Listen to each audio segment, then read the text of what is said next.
All right, guys, new electric kettle right up for T-Spaz, and I wanted to kind of compare it to the one that I used to recommend. That it doesn't really matter because you can't get it anymore, but it will kind of show you what I like about it.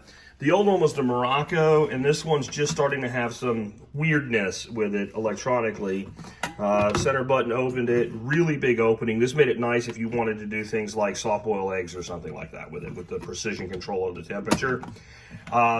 The other thing that I kind of like better about the Morocco, and you might look for this if you want something that has this, even though they don't make this particular one, this is a plastic outside coating, even though it's a stainless steel everywhere inside. And what that meant is this didn't get really hot. This is metal on outside and inside, so this does get hot. So if that's important, you might want to worry about it. The other thing is the Morocco basically had from like 140 to 200 degrees. Every 5 degrees you could like manually set it. It's really redundant though, because I mean, how many temperatures are you going to use? This one gives you one touch, 160, 175, 180, 190, 200, and straight up boil. And the way you use it, really, really easy. You hit 200, that's what I like to make my coffee at. Hit start, stop.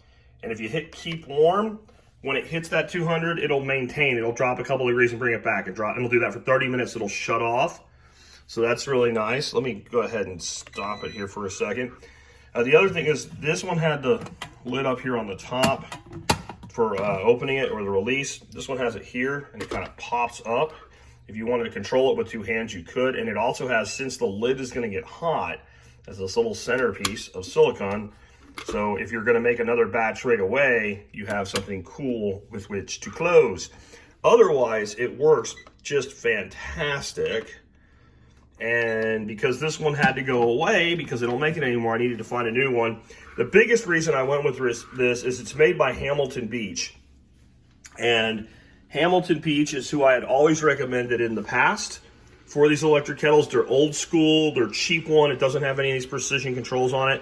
I ran one for 6 years. And so somewhere in the neighborhood of 3,000 or more cycles, and it still worked. And what happened was the clasp that holds the lid down on it actually wore out to where it wouldn't stay closed, and I had to put a weight on it. So I sent it off to Goodwill. That's when I started doing research and found this one. This was good. It lasted about 2.5 years, and we're hard on these things. We do 3 to 5 French presses of coffee a day. So that's a ton of cycles that you're putting a unit through.